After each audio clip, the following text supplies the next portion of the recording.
Hi friends, welcome to cine family two. ఆదివారం with star మా పరివారం గేమ్ షోలో వరలక్ష్మి వ్రతం స్పెషల్ ఎపిసోడ్ జరగబోతోంది. ఆదివారం విత్ స్టార్ మా పరివారం గేమ్ షోలో TV serial actress Kavyasri participate చేసి తన ఆట పాటలతో డ్యాన్స్ పర్ఫార్మెన్స్లతో మనందరినీ బాగా ఎంటర్టైన్మెంట్ చేయబోతుంది.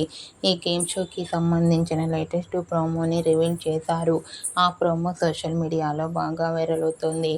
ఆ ప్రోమోలో తేజస్విని గౌడ అండ్ కావ్యశ్రీ ట్రెడిషనల్ లుక్లో చాలా హ్యాపీగా సరదాగా ఎంజాయ్ చేస్తూ కనిపించారు. ఆ ఫొటోస్ చూసిన వారంతా beautiful and nice pics and eagerly waiting this game show అంటూ కామెంట్ చేస్తున్నారు. మీకు కూడా ఆదివారం విత్ స్టార్ మా పరివారం గేమ్ షోలో వరలక్ష్మి వ్రతం స్పెషల్ ఎపిసోడ్లో Kavyasri beautiful and lovely moments మీకు నచ్చినట్లయితే మీ అభిప్రాయాన్ని మీ కామెంట్ రూపంలో తెలియజేస్తూ లైక్ చేయండి, షేర్ చేయండి. మరిన్ని ఇంట్రెస్టింగ్ అండ్ లేటెస్ట్ అప్డేట్స్ కోసం మా సినీ ఫ్యామిలీ 2 ఛానల్ని సబ్స్క్రైబ్ చేసుకోండి.